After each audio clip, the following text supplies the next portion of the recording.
Hello, everybody, and welcome to episode 76 of the Club Lorcana podcast. We got a whole lot to talk about today. We got some metagame decks, we have upcoming DLCs, and we did a super fun mailbag segment. But first, I'm joined, as always, by my amazing co-host and best friend, Syed. Hello, hello. Wonderful job. And, of course, we have the two great co-hosts that we picked up along the way, Ryan Walker and Nathan Tripp. How's it going, everybody? Great to be here. Awesome. So let's get started. You wanted to talk about the metagame. You had a great, couple of things you wanted to share with us. I presume you're talking about core. Where do you want to start? Yeah, I mean, let's start off with what is what are the best decks? Right, the classic Club Lorcana pillars of the format. Yep. So we're talking, and seems like we gotta start off with blue green. We have blue green. Yes. Kind of the belle of the ball right now, so to speak. It just won Richmond, and everybody kind of likes it. It's got Prince Philip combo. You can have, ramp elements with, you can either 2/4/6 cow. There's also a little fringe detective contingent if you wanted to play detectives. Who's to say which one's better? And you kind of have a little bit of customizable choices. People have been messaging me, and they're like, should I play Under the Sea? Should I not? You kind of get to choose your own adventure when it comes to green-blue. Is green-blue, would you say, just the best deck right now? Definitely not. Okay. Yeah, basically, it's like a deck that it's definitely a high roll deck, number one. Number two is you gotta just fit into the meta kind of perfectly, and the adjustments to it are brutal, right? Like let me give you an example. Purple Steel, most played deck, gonna be another pillar of the format. If they decided to play Pete's, what would happen to the matchup? I can Way imagine, worse a blue lot green. worse. It gets really, really bad for blue green really, really quickly, right? Because the turn before they're about to combo, which I mean, that's telegraphed the whole way through. Yeah, it's so funny. It'll You're be sitting there over. with 5 ink, 3 of it's exerted. You have a little Prince Philip in play, and you're sitting there like this. Yeah. And they're just like, I'm Play gonna a play a Pete. guy. Like, You're like, play a Pete. And then well, you can't play Pete, but play it. exactly. Right. That's what I'm saying. So that telegraph moment gets absolutely brutally destroyed by one specific play, which is play Pete. So now, what is the cost of playing Pete? Pete is good against this matchup, but it's also good in the mirror match, right? Because if you lose the die roll, which often happens, you're in a position where they get to strength first. But if you have Pete, you get to flip the script. But then if were on the play and your opponent went Pete, you get to flip the script if you have your own Pete. Right. So it becomes Pete counter wars. Pete was a staple and kind of lost it because Be Prepared went away. But guess what? Be Prepared is back. Only one deck gets to play it blue green. Nice. Well, before 2 decks got to play Be Prepared, right? Blue red and purple red. So let's keep going through pillars of the format. You mentioned purple steel. Blue green is over here doing its thing, being popular. But your best efforts. What do you mean? I made a guide for the deck. And what do you mean? We both put it into the limelight. Yeah, you guys brought it to with the What are you Charlies. That was the talking first big Why- showing. why- for That was Blue last Green. set, though. That was a high five. Yeah, but I mean, I continued to try to make the deck better, which was less high five, Huge mistake. more by the way. basils. The high five part was fun. Well, I mean, Yeah. right now, there's no next DLC. We're really talking about, right? So if you're taking this deck to set champ, Jeremy mentioned you can kind of choose your own adventure, right? If you know your room at set champ, a lot of dogs in there, deck with more Under the Sea. If you know it's all going to be purple steel, do it a different way. Maybe it is these high battle for the board a little bit. Yeah, I think that most of these tournaments are a bunch of specialists in their local community, and I think every person's like, "Oh, that guy plays this deck, so I'm gonna play the opposite of that deck." And so if there's 8 people in the room that chose to play different decks, then at the end of the day, a set championship helps you. Like, you need to be good against everything. Need to be good against everything. Other pillars of the format. Blurple doing pretty well, right? Yeah, I mean, I would put Purple Steel before it. Blurple is the up and coming deck that preys on purple steel. But Purple if steel purple, and green blue. oh, you think the matchup is favored for? Purple. Oh, Oh, interesting. I thought that because of the Prince Philip combo, people were like, that was like the sweeper that let blue green kind of push into Blurple and you're take kind of its the like first control. blue green guy that's like that's not an easy matchup. I'm kind of the first one that's admitting it, right? That deck has a pretty big problem with Hades. The Fungus's plan against Hades is to Mother Knows Best it and then bend to my will. So that's like what we're talking about to deal with. You can also combo against it. Or you but- could just play your own Hades. well, people aren't doing that right now. People did take that there. But that's like a self-created problem. I agree. You could choose to be better against Blurple, but right now it's not where people are at. Yeah, but that's just an adjustment. You're like, okay, now everybody's playing Blurple after DKP has been doing well with it. Okay, so should I, like, what should I do? Should I stop playing blue green? No, let me just play more Hades. Okay, great. Blue green, you can modify it for whatever you want. Pretty flexible. Best Mhm. deck of all time. Okay. Got It Prince is pretty Philip. toolboxy. A lot of different. Yeah, Man, definitely not like, best you deck just of all mentioned Mother time. Knows Best. 30% of people that card. Fungus is really high on Mother Knows Best. He's Mhm. always really liked it in the deck. Let's talk about the best deck. Okay. He just said best deck of all time, green blue.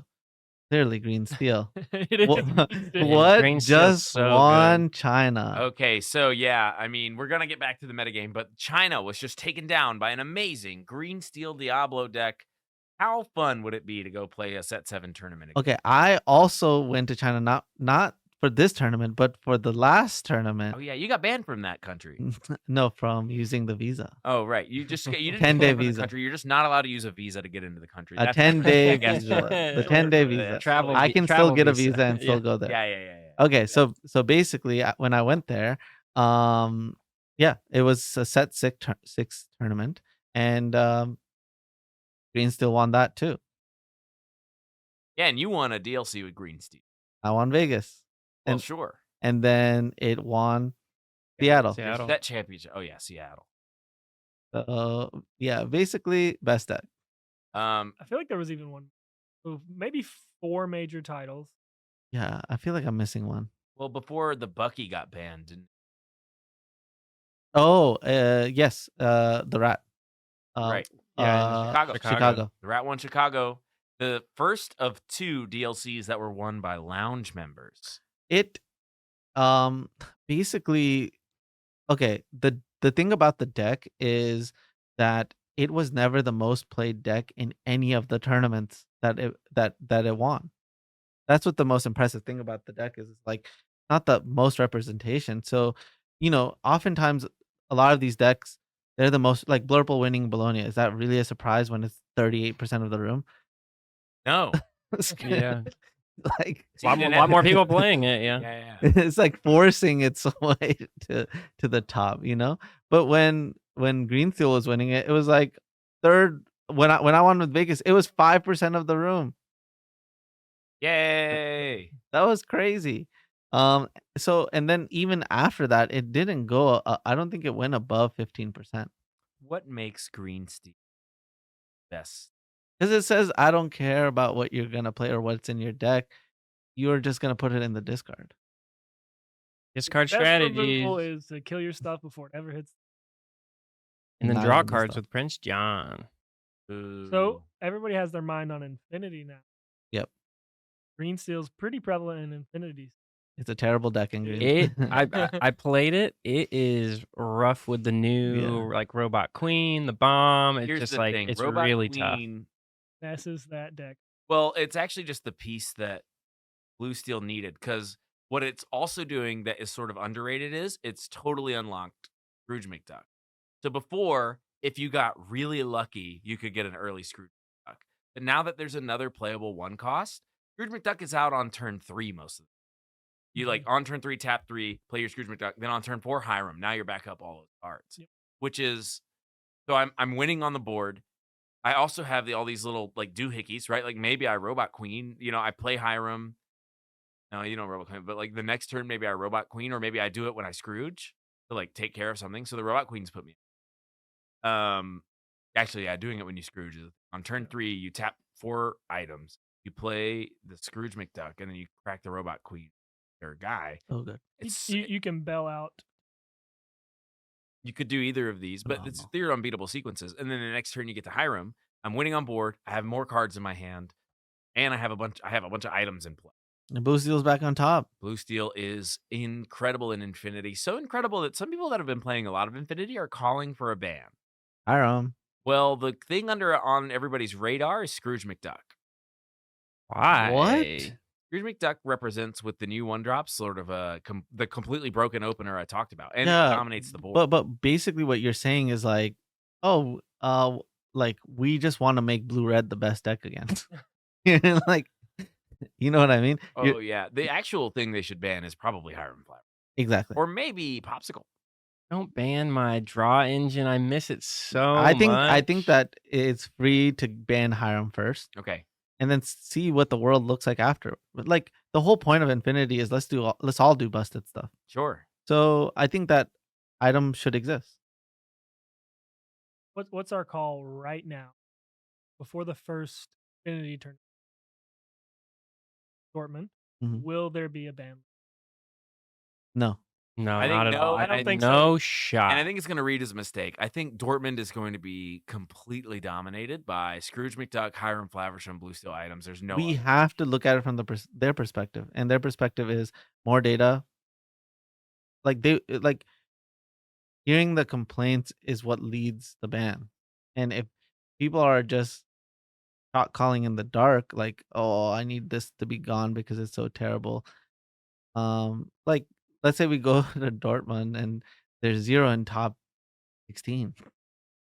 There's 0 blue decks in the top 16 of Dortmund. Mm-hmm. Then yeah, I mean, I guess it'd be pretty foolish. If we're doing predictions, my prediction is that people are going to be like, this tournament was a little bit hogwash because you're mandated to play Hiram Flaversham, Scrooge McDuck, Popsicle Bell.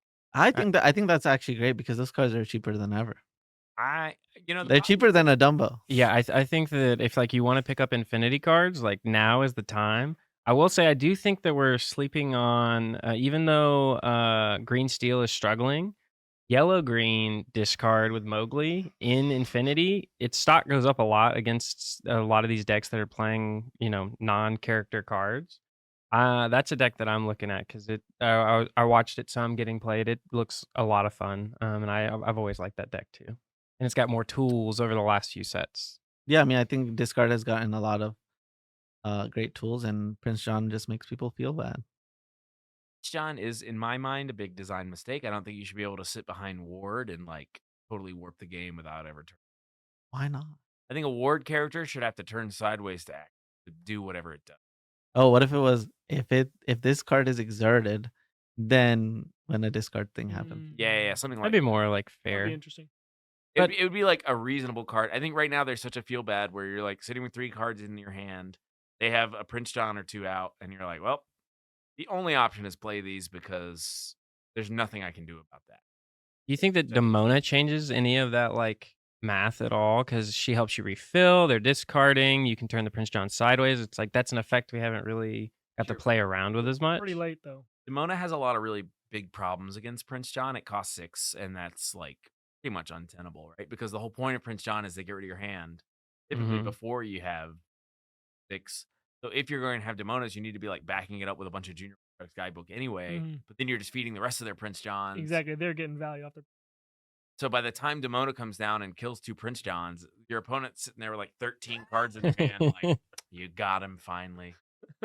Yeah, I mean, I think Blurple is a real consideration for the tournament because Blurple does a really good job at literally everything. It does a really good job at ramping, and then Demona as a top end feels kind of free for a deck like that. Have you seen the stuff they're doing in Blurple with the legendary Cruella DeVille and like Brooms and Chernabog's followers? No. Okay, so you know the legendary Cruella DeVille. Yeah, the new 3 uninkable. The new, I think it's a 2 cost on it. It's 2 or 3. Really It's 3. Yeah. It's 3. I think it's Okay. 3. All right. So it says like when a character that costs 2 or less is banished during your turn, you get to ramp 1. Mm-hmm. And that just is like insane with Broom and Chernabog's followers Mm-hmm. because they get to like do their thing and then you also ramp 1. That's it. That's super cool. It's really It's a really good like low end package, and then you get to your big stuff. And they play Merlins too. I'm not sure. Which Uh, Merlin? One that draws a card. Oh, Like, Merlin the Rabbit? no. You're talking about Yensid. Oh, Jensen. Sorry. Oh yeah. Oh, maybe. I don't know. But anyway, that's what's going on with Blurple players right now. They're really exploring the niche of Corella plus these purple 1-drops that have historically been. I love that Corolla. That Corella's very powerful and is kind of waiting for its spot, and it might have found it now in Infinity. Yeah, I just think that the infinite possibilities of Infinity are it's so cool. You guys talk for a bit. I want to find out how much that card costs. I want to know for sure. Corolla? Yeah. Pick up your It's a legendary Corellas. card. I know Are that. there any big Infinity deals? Surely by the time we get there, there's gonna. I really wish that Charlie's tournament was Infinity. And I don't think it's too late to I think you could do that. Yeah. maybe I'll text him after this. Infinity's cheaper. So, I mean, if anything, if anybody was like, oh, I got to get the deck together for the tournament. Because we have the third event in March and the last event probably in. Mm-hmm. That's right when these. Yeah. No, I would fly to an Infinity event. I think there have been whispers of some PC happening. I hope they're not in the US and in Europe. I need to qualify for. We can just go set up base in Europe somewhere. Oh That yeah, way yeah, CC 100%. Where would it be? Alphos has a really big apartment. Where is he again? There's no way UK? that guy has a big apartment. You could go to where the rare hunters are. Austria. Oh, Austria, Yeah, Vienna. perfect. Perfect. Vienna? I can't go there. Everyone's going to think I'm boorish. Cool. All right. The blank stares were just so I classic. feel so taken care of. I feel like everyone treats me poorly. All What? right. The reaction was like so. It was so classically funny. I kind of want to circle a little bit back to the metagame. Yeah. Purple, yellow. Purple yellow. Yes. There's the monster combo. There's the non-monster combo. Okay. Basically, the non-monster combo version is like a training wheels version of the deck. Oh my gosh. And I Little bitty baby. No. It's the starting ramp. no, I'm not saying that it's for babies. It's just a purple deck with the best removal in the format that, and you also have the access of some ramp, right? So I think that my conclusion on after testing it, right? Well, I would say the main driver of that deck is Christian from Rare Hunters, yeah. right? I mean, it makes sense, right? I shared the list with my team first that the deck would spawn from the deck, and the premise of the deck was like, is the fair game plan of Monstro good enough to like hold its own? And so once that was the case, I knew that the regular version was a real deck as well. It's just, what does the monster deck help you solve? And one of Amber Amethyst's weak points is the dogs matchup. Yeah. And so the thing that makes it close to 50-50, if not sometimes favored for monster combo if it gets the right draw, is the monster combo. The combo. And the thing that really buries purple steel, which is a very, very back and forth matchup for Amber Amethyst, is the monster combo part. So, but it still has a good spread against everything else, Mhm. right? And it's still good to decent against purple steel. You just don't have the thing that like gives you a huge advantage, right? The moment you play a monster, your opponent's like, well, I gotta play this Elsa and crash in 3 to 4 guys. And you're like, okay, like I'll beat you the regular way then. Oh, no. My Monstro died. Also, where's your board? What happened to all your guys? Yeah, why do I have 3 characters and you have nothing now? Okay, well, but anyway, Monstro's gone. So when you're thinking about, like, for example, we're thinking about, okay, we're going to Richmond. Is purple steel gonna be a part of the meta? Yes. 100%. Is dogs gonna be a part of the meta? No. 100%. It is. It was 9%, which is less than we all thought. But basically, the thought process is these two decks are too relevant for me to just say, I don't care about them. So basically, I think that this is a good version to start off with. And then once you become competent with this version and you feel very confident, I think then switching to the um the Monstro combo version will take your game to the next level. And so, I've been thinking about this a lot and I put out a Metafy for Monstro combo.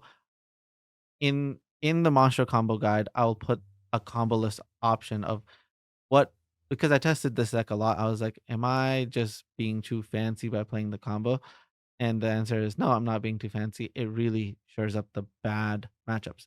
So how do I make so I'm gonna make a combo list version that I'm gonna post in the guide so people have a good starting point because when I think about this tournament, like we Richmond specifically, you were like one of your reasons for not playing Masha combo was, oh, I can't play the deck good enough. It's too hard. Purple mirrors are tough. You got to keep all this stuff in mind about like, well, what if I have a Cheshire cat or they have a Cheshire cat, and I just couldn't deal.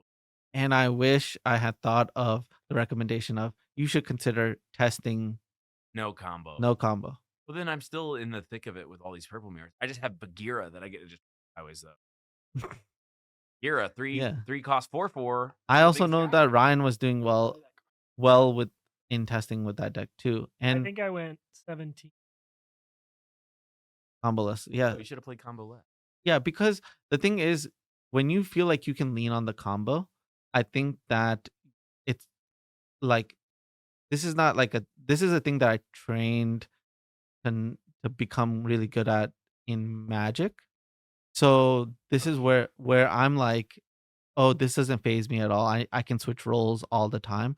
But I failed to recognize that other people and newer players to card games could miss like that complicated switch back and forth switch. And I get those questions a lot. When are you supposed to switch roles?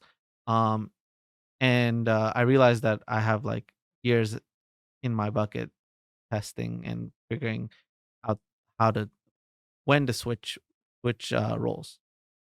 And so I think that yeah, I think that's one of the pieces that would help someone if they want to eventually become good at Mantra Combo is learning how to win with the regular game plan and then just add a little sprinkle of a combo that just wins.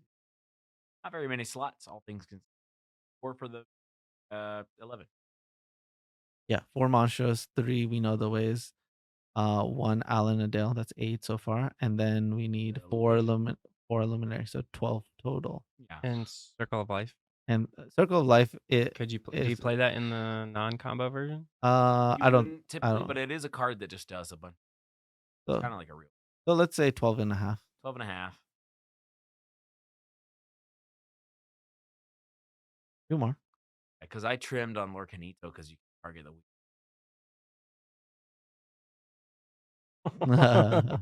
Cheating. Yeah, I cheat. I never did that. Full disclosure, I didn't actually do that. I think that would have been fun. It's just you rather practice the way that Of it's gonna course. play on Yeah, camera. to me, that's a And by the way, that's Fight Club. Fight Club. Sorry, everybody. If anybody Alright. was wondering, Fight Club. Fight Club. All And we right. don't talk about it. We're not talking about it anymore. I'm all good. All right. So, metagame, you think it's wrapped up? We talked about green, blue. We've talked about purple, steel, blurple, dogs. Dogs. I mean, we haven't talked about dogs a lot, but what is there to say? I mean, the craziest part about the tournament, Richmond, was uh I feel like 12 was where we thought it was going to land. And I said 15 just because it's dominance, and it fell to 9. Well, people started taking against it. And I think on Friday, if you show up with dogs and they benja you or they wasabi you, I'm not showing up with it. I'm like, Yeah. this is a wreck. So We're taking out Chroma. which was great. Like I think that this is a great training like method for people to be like, okay, I'm losing against this deck. We don't have to just accept a loss to dogs. Right. Yeah, Right? it's not implied. You have deck building options. Exactly. You can tech your deck to beat it. The next question is, okay, blue green. Do you just have to get comboed over and over again? No, you can just play a Pete. Dogs, you have Ursula, Mowgli, lots of ways to. Well, they don't have to really worry about it. Dogs smushes uh blue green. Not detectives version. Or the Under the Sea, which I but felt pretty favored. The thing about those versions is that i- in order to truly unlock Under the Sea, you have to play the Baymax version. No one's gonna do that. That's never coming back. Even if you play 4 Under the Seas and you're playing the Basil Shift package, you are still unfavored against dogs. You don't have to agree. That's just what the data says, right? Right? Imagine you whipped out that big gift. I mean everybody's like, what? that's how oh, okay. Let's talk about I'm playing dogs Great. in Bologna Yeah. and I lose my 2 losses in that tournament are blue green. Both of them turn 3 Baymax Shift Under the Sea. I can't lose any other way. My Baymax, isn't it pretty? This is a 5/5, by the way. Exactly. Exactly. I literally I win the next turn. Yeah, you're. You can Wow, undersea yeah. on turn 4, and I don't care because you're already gone. Yeah. Out of the tournament, you're walking out. Dang. Oh. You BTFO'd them. They're home. They're going home. They underseed on turn 4 from the comfort of their living room. They're in the pajamas. Yeah. So basically, what I'm saying is, dogs. When it's like, okay, I can't stop you from doing the Under the Sea. I just have to go as fast as possible. It's ridiculous. And now Mowgli just doesn't miss. Mowgli has a tough time missing. Yep. Your hands full. And I haven't seen a version that Yep. doesn't play 4 Mowgli. So I'm just like, chilling. All right, so that pretty much wraps up metagame analysis. We were talking a little bit about upcoming tournaments. Mhm. You're going somewhere soon. You're going to Hong Kong pretty soon. Yes. So next weekend I'll be going to San Francisco. San Francisco. And then from San Francisco, I will my wife and I are gonna be hanging out in San Francisco. It's the weekend before my birthday. And then my birthday will be in Hong Kong for the DLC. Your birthday, of course, so everyone can send you gifts. February 2nd. No. February 1st. Oh, yeah. I don't want gifts. Everybody sends Zan the biggest No, gift. no, no, no, The no. one with the biggest bow wins a medal. No. No. They can No, win the no medal you won gifts. at DreamHack No gifts. that one year. As your I have everything that I've ever wanted. If you did want to give me a gift, just click that subscribe button. Oh, All the action. Heck, yeah. Happy birthday, Zan. You have 20. Cool beans. Cool. All right, so you're going to San Francisco to hang out with your wife. Yes. Any plans to purchase a firearm? Oh, eat sushi. Oh, nice. Eat sushi sounds way better. All Eat right, and then you're sushi. going to Hong Kong. Yes. What's the meta in for Hong Kong? It's regular core constructed. Okay. And best of 1 though. Ooh. how you feeling about best of 1? I mean, I'm not really going there to control my fate, but I will I will just I'll just play the right play every single time and then let's see what happens. See what happens. My theory, my hot take, best of 1 is better than best of 2. In order of which I'd rather play tournaments, it goes best of 3, best of 1, best of 2. So at least you're not playing best of 2. I think I think my consensus after playing enough best of 1s and best of 3s, and I've won a best of 1 tournament, by the way. I won in in DLC Beijing. When I didn't make day 2 of the best of 2. I played in a best of 1 core constructed tournament, which I Yeah. and the thing I liked about it was that there should be just 2 tournaments. I would love to play in 2 best of 1 tournaments, one on Saturday and one on Sunday. True. But the thing that's terrible about that is the fact that I could just go on a weekend and even if I made every right play that I don't make top cut. So I would rather play best of 1 2 tournaments than a best of 2 1 tournament. Agreed. But best of 3 is the king. Yeah, I mean best of 3. Well, so many of my rounds were fun. I think I don't know. I like best of 3 a lot. To me, it just makes sense. I would shake that up. Best of 1 is all right. Yeah, I mean one of the best things about best of 1, of course, I played 3 best of 1 tournaments back to back to back in December, and we got to go get lunch at 2 every day, having finished the tournament. Pretty good. Yeah, one-day tournaments are cool. The Japan tournament? I think it was Best of one. and that was a 2,000 player best of one tournament, and that top cut had like the craziest bubble. I can't remember what it was, but I think it was over like 50 players on the bubble for their top cut. It was like people obviously were not like super I happy. think they just needed another round. Yeah, I don't know if it's Let's not just enough be rounds. honest. That was just they were just playing pachinko. Dang, that's crazy. Because they were in Japan. I don't even know what the chink was. I would be so happy with just like $300 and a bunch of cigarettes in a pachinko hall in Japan, just letting it ride and seeing how many metal balls. You've never seen this game? Ryan's not Oh, I mean, it's like literally in the Pokemon game. sure, but they don't talk about it in My circle. his circle. Okay, so I couldn't think of one to say that. you was get a bunch. Okay, do you want to describe it? Yeah, I mean, okay, so there's a bunch of pegs, and you're looking at a pegboard, and you drop a ball down, and you want it to go Oh, into Plinko. Yeah. From The Price is Right. Yeah, great. That's the widest thing I've ever said ever. So in Japan, they have a bunch of like pachinko halls where you're looking at basically they look like pinball machines. They're like crazy flashing lights everywhere. It's like hard to even comprehend what's going on. You're just running. They get around the gambling laws by what you win are little metal balls that are the ones. If you get in the right spot, like 300 metal balls, and then you win those balls, you can go sell those balls down the street. Yeah, Another for like a establishment. set price at Yeah. a different establishment. So that's how they get around the gambling laws. And smoking's allowed.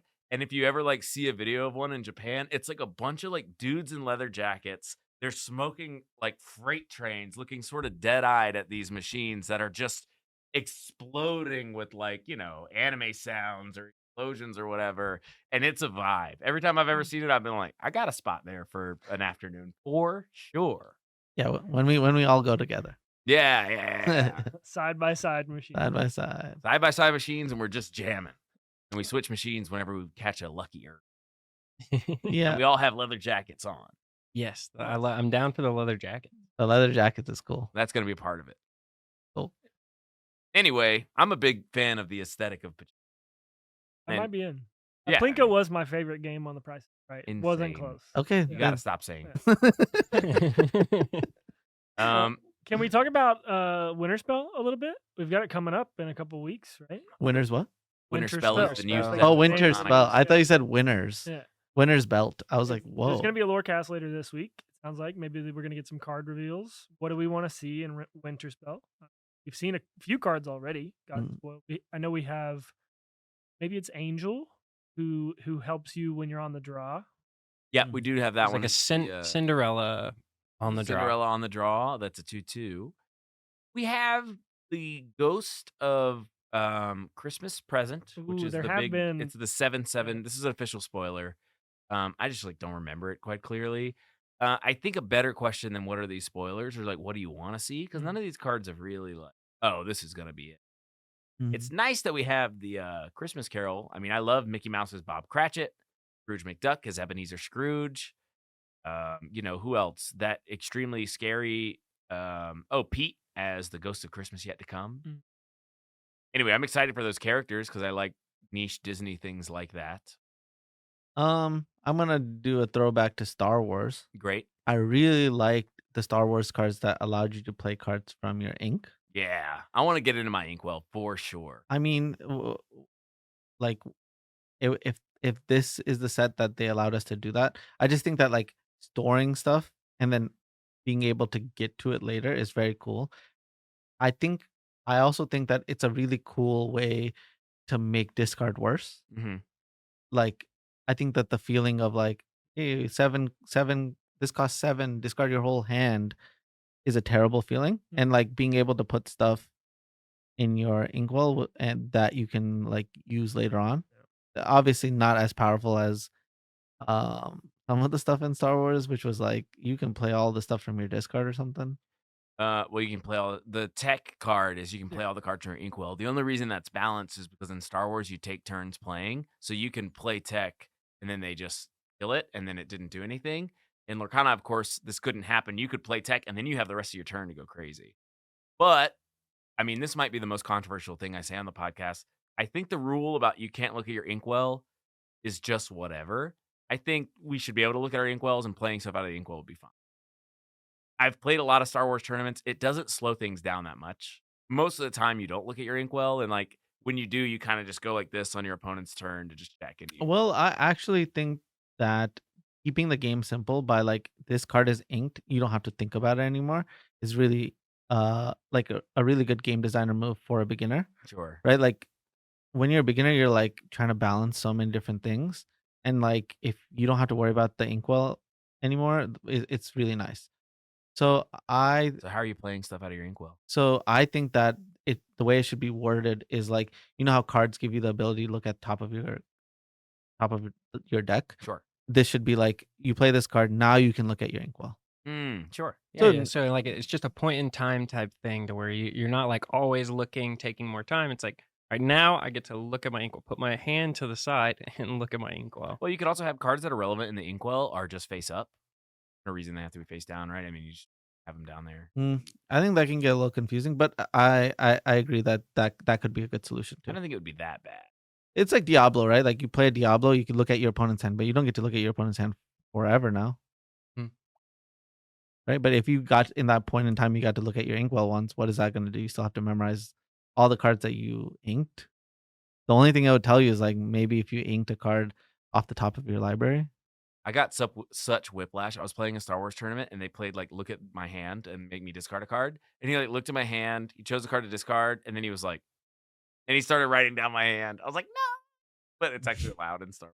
But in my head, I was like, oh my god, You have to use your memory. you have Yeah. to remember that stuff and misremember it and make a mistake about it. He was like, what? And I was like, never mind.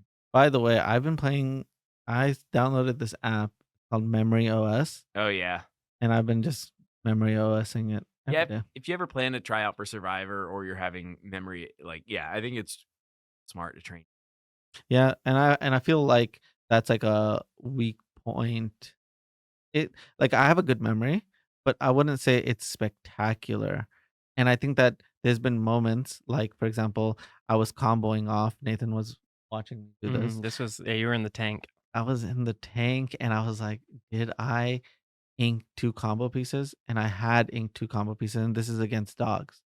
I'm like, I guess I'm just gonna go down to 5 cards and then like play out the game. Yeah, the perfect set up your hand so that that's a good little. Quick, what'd you have for breakfast? I had Cheerios. Good. I could have Good. done it. And I had such a more complicated breakfast. Good job, bro. But yeah, I think that in Lorcana, if you want to work on something that helps you with your regular life but helps you with Lorcana as well, Memory OS, I think it's a cool app. We're not sponsored by it. Just trying to get it. So we did have a mailbag segment of the episode. I was Hmm. worried we wouldn't have a lot to talk about, which was not true necessarily. But I asked the community to come forward and ask some questions that have been burning up in their minds. Did you want to get to those questions? Yeah, let's do it. All right, Nathan, you wrote some of them down. Okay, so this one's an interesting one. I'm kind of curious on everybody's take. So, 2 new mechanics that we've had recently, and they wanted us to weigh in on what we feel like has been more impactful since post rotation. And those 2 mechanics are Duel Links and Boost. Which do we think currently, I guess, post rotation has had more of an impact overall on the metagame? I'm a little confused. Dueling to me doesn't seem like a. Yeah, I what wouldn't part call of it, I wouldn't call All right, it. or new card types, I the color guess. identity? So has the new color identity of Duel Links had a bigger impact than Essentially asking which cards are better, right? I think the boost? Maybe it's recency bias, but boost seems been more prevalent lately. Dogs is a whole deck. Dogs has a Which whole deck is- because of it. It's Yeah. like only Cobra's exists because of that. insane. Like obviously, there's some insane cards on both sides. But there's one I think boost card that is Cheshire. probably the most relevant to the game. as it Cheshire stands. Cat. Yeah. Are there any other boost cards that are like? Exactly. No. I think that for I my- mean, Vanessa, close. Nessa's close. But these cards have boost. Like I mean, boost is kind of like a Dumbo's basically boost. Dumbo is basically. Hmm. So I think I'm gonna go with Duel Links as like I think a more powerful suite of cards, and it's a good way for them to in the future boost. I feel like can only go so far, but they can always say like, all right, this set we're making blue yellow happen, and they can make it happen. So for as a game designer, it gives them a lot. Yeah, I really want them to push, like you said, blue, yellow, or red, steel. Like Vikings. I want them to push like really powerful cards in those colors, but we've gotten some. Obviously, Dogs was probably the most pushed Dual Ink. And then Cobra was good. Goes Yeah. the Christmas present. I A mean, Vikings card. I'm not the biggest fan of the question, but let's really dive into it. I am not a big fan of Build-A-Bear situations, Yeah. right? Mhm. And so what I mean by Build-A-Bear situations, they are basically saying, hey, you can only play Lady and the Tramp cards in this color combination, Mhm. and you can really only play it in a certain type of way. I would say the way that we tried to get around it is like we made like Tramp a piece in the Under the Sea Circle of and Dogs. Circle of Dogs Mhm. way. That's how we were like trying to make the deck more than just an aggressive deck, and we don't play it in an aggressive manner. But I really feel like the way the deck was, there's like the cards were designed, they were designed with the intent of being a hyper aggressive deck. I didn't like I love the deck, but to be honest, it's just a build a bear deck. There are some key parts that the people had to figure out, but once those are figured out, for the most part, the deck just plays itself. I You don't. don't like it when, and then some other games do this quite often, where they just like kind of give you a deck. It's full. May all your zombies get +1/+1, and then here's your other zombie that when it enters the battlefield, you get a zombie back room. Just you play all the zombies, and that's your zombie. You don't have to worry about building that. Exactly. So the purpose of dual color for me is like, okay, these are the color combinations that have no shot. Let's with the current cards that we have, let's boost them, right? Let's try to get them back into the conversation. So when I look at Cobra, I'm like, dang, you know what color combination that just got basically pushed out would love it right now would be Amber Steel. Mhm. Amber Steel got pushed out, but it doesn't have a real option of a card like Cobra that I really think it would give it that nudge that it needed. So I just feel like I feel Like if like they would have made Cobra just a steel card, had the flex or purple. exactly they could have made it a bit weaker though. They could have made it like a 3/3 because now it's for everything else. And it still would see play. You don't like dual colored inks. So I do. It's more about the execution of it. It bugs you that you like lose some flex. Yeah. Basically, what I'm thinking happened is like, let's say this is super hard to do. This is not like an easy task. You need a playtest team to uncover what the meta is going to do. Meta is going to like the meta that's going to happen, right? And so, like, this is the thing I like to do mentally all the time, right? Which is like, okay, hey, when is a good moment for me to bring out monster combo? I was basically waiting for the moment when Purple Steel became the biggest deck, right? And I basically told all of you guys in set 9, hey, when Purple Steel becomes the best deck, I'm bringing out Monster Combo, right? So I was like already doing that. So essentially, they need to do the same thing where they're like trying to uncover the meta. And what that allows them to do is like, okay, we know the meta in set 9. These are the color combinations that need help. So let's use our dual color cards to help those colors. And so what I think happened is that they had a bad assessment of Red Steel. They gave him all these cards, and I think that they were like, "Oh, Red Steel is going to be a banger of a deck," and they weren't able to. It's They didn't do not. that. Mushu, Mulan, Li Shang, we're gonna be attacking ready characters and gating lore. Yeah, It's messed up. Can't draw any card. You're not supposed to. You don't need to draw a card. you have five- Maui. You have Maui. All right, Nathan. So that answers that question. What's question number 2? All right. I think we talked about it a little bit, but thinking towards Infinity in the spring. This specifically is thinking about when would you recommend or think about yourself for diving into testing Infinity for the summer? Are you thinking like now, or do you think you wait till after the sets? Like, what is the consensus on testing Infinity for those that like kind of want to dive into it? Thought about this a lot. But So there's 2 more sets coming out before we have to play in the Infinity DLC. So you're tempted. You could easily fall in a trap of saying, "I don't have to test yet because this isn't even the full format." The problem is that I think Infinity is, if they do a ban, is going to reward deck builders, and the only way that you can be one of the persons or people that understand if a card in set 11 or 12 is going to affect Infinity is if you play it. So if there is a broken set 12 Infinity deck and you start testing Infinity in set 12, your chances of finding it are 0 because you're going to be behind. I think that the person that wins the DLC for Infinity is going to be somebody that knew what was going on, that saw all of set 12 and knew what cards they needed to add to the formula. If you can look at set 12 and say, "Oh, this card is actually the thing that's going to break." I was already doing Cruella DeVille broom stuff, but with this piece, I've like unlocked my third eye. I like know what we're actually ramping to. I think that that would be a way to potentially do really well at the DLC. So I think you should start becoming as familiar as possible with Infinity, unfortunately, now. And so that when the new stuff comes out, you know what the answer is, as opposed to waiting for Syed to tell you the answer. why, unfortunately?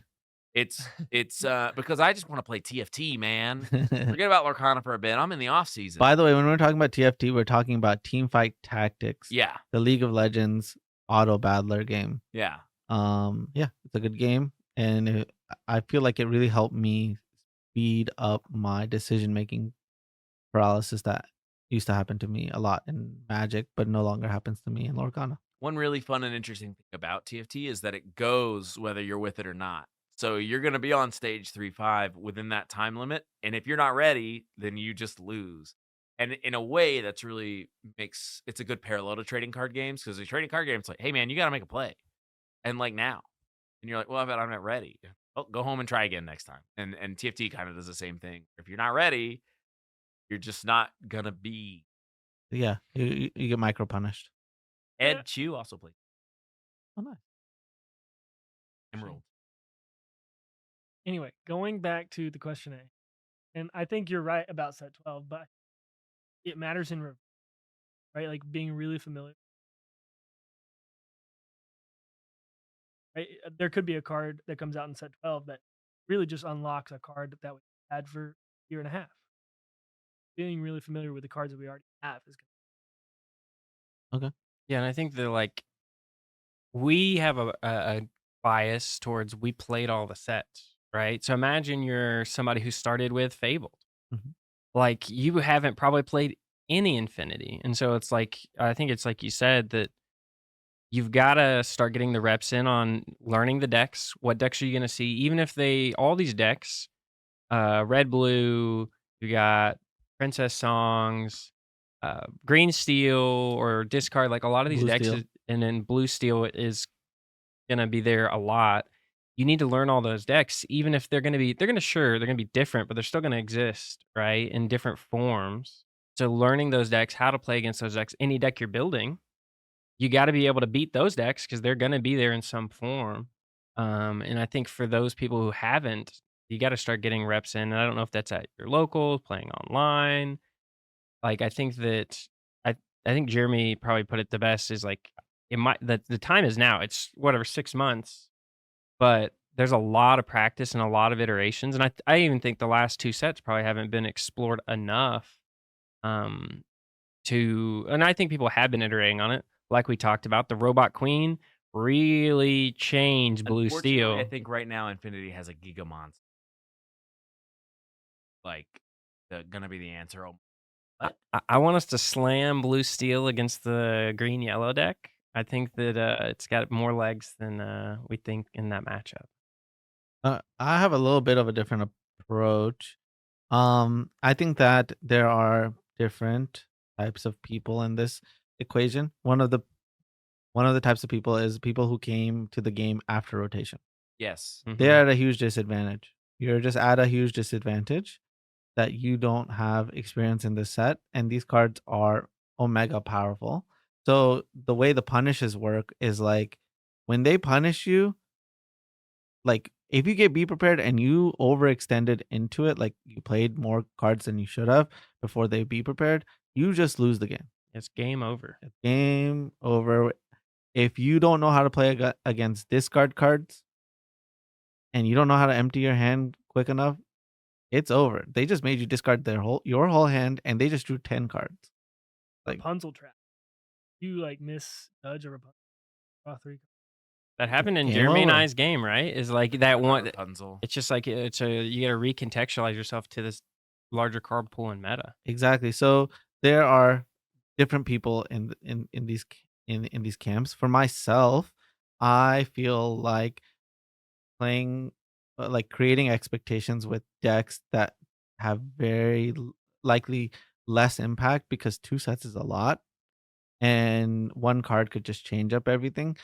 Uh, I mean, I have fortunately more DLCs in between, so I'll continue to stay more focused on core constructed, and then I'll switch over when I can see all the spoilers. When I can see all the spoilers from the next 2 sets, I mean, Winterspell is not that far away. But when I can see that, then I can start building decks, and then like building another, like with 1 set it's different. With 2 sets it's too much. But if you again, it's about whether you played the last sets or not and how well you did during that time and how much preparation that you actually put. Because I mean, it was like all my free time was like those sets. That's the sets I played in for the world championship. That's the set I won Vegas with. You know what I mean? Like that's also the set that I topped Atlanta with. Like they're just I was just so in tune with what was happening. So I think it's different for every person. So you just have to be realistic. Be like, hey, I was in tune when the stuff was going on, or you just weren't in tune at all. And so my contributions to the set was like, let's reimagine the Steel Song deck for the very first Infinity tournament, which was SSG.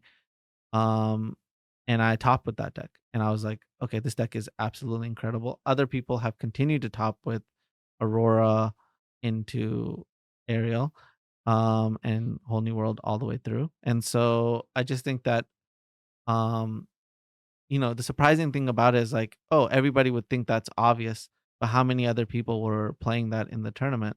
It was like no one else, right? It was just me and Jeremy, yeah. Good stable. Um, so I think that there's going to be something like that where after when people see it, they're gonna be like, "Oh my god, that was so obvious." But it's only obvious after when they've seen it. Take Zan. All right, we ready for the next question? All right, final question. Final question. Oh, Final. fine. Final question.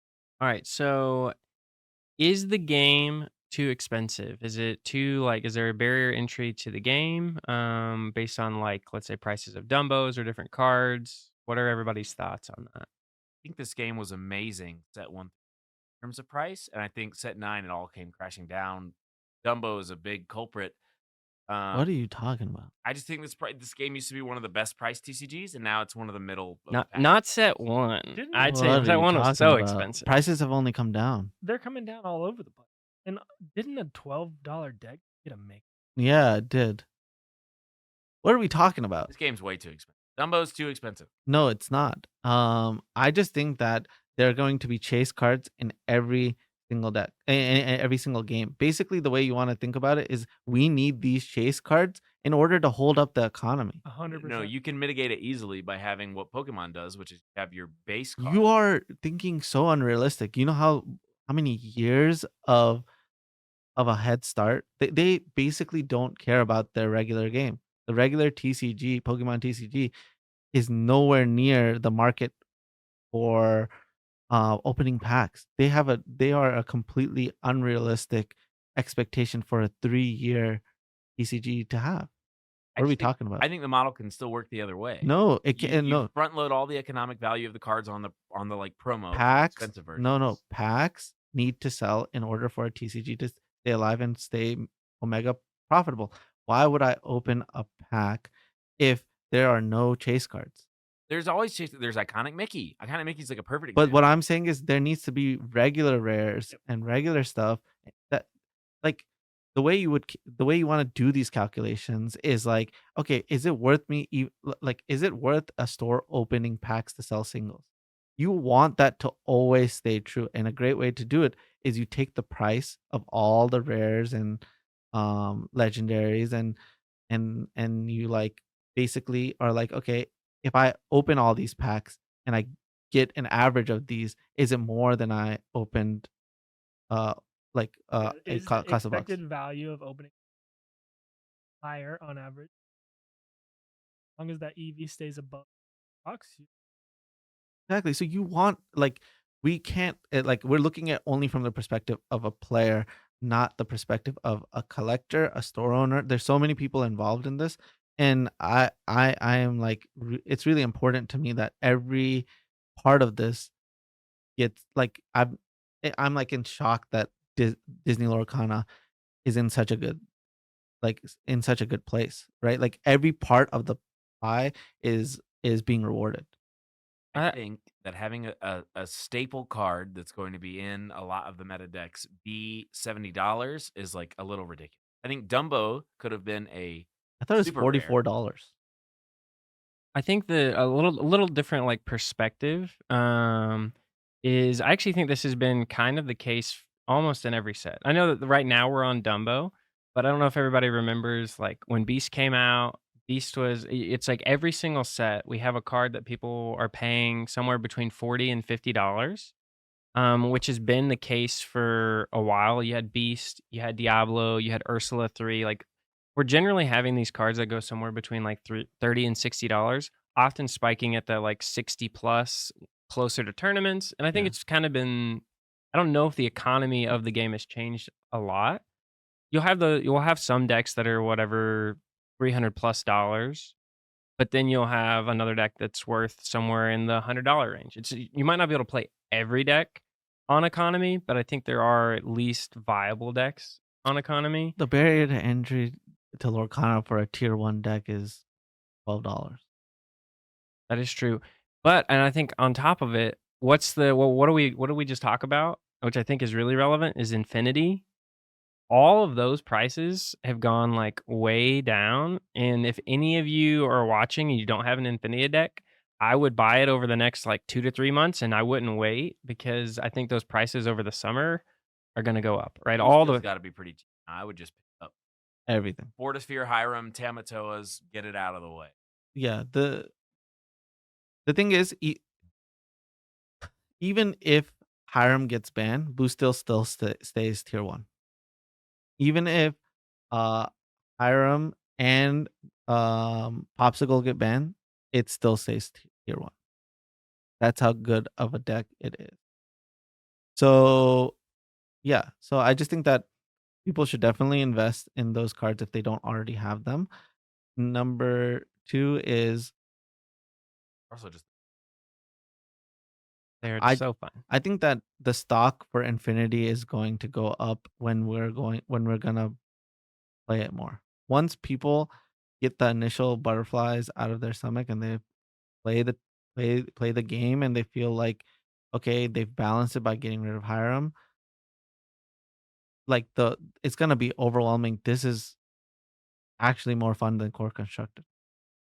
Playing in the tournament, like both in Bologna and Richmond, like all my opponents are like, "Man, I've missed this doing whatever you're doing. You're playing your Be Prepared, you're playing your Hirams, you're singing a whole new world." Like, the things we're doing there are really high power, very high power level, and so I think that people who haven't got to experience that are gonna be like, "Oh, okay, this is, like, fun." So I think it'll be cool that we actually I'm glad that we have a DLC in it.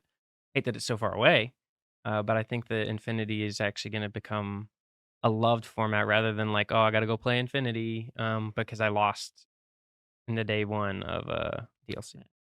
It's really gonna be super super popping when Buzz Lightyear comes Ayo. at 12, we got Woody and Buzz.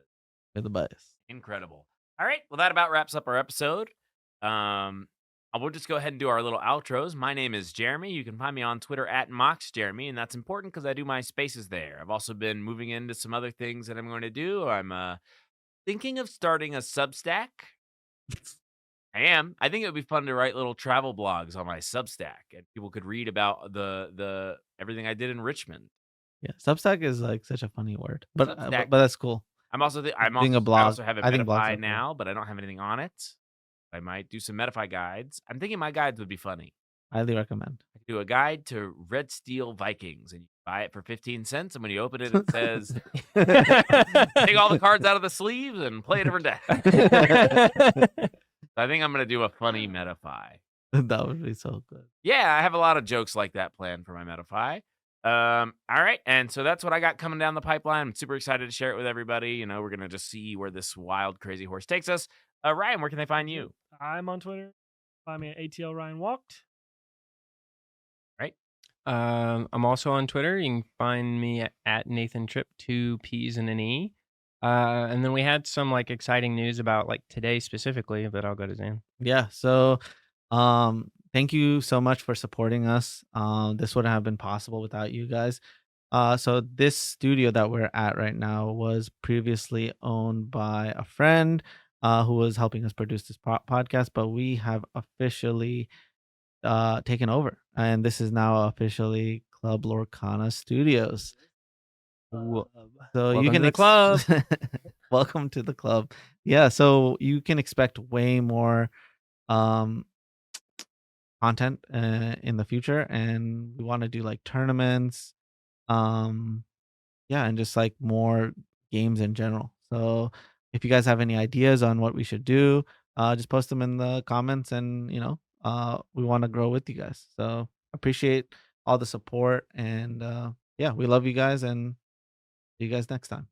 Peace. Bye, everybody. See ya.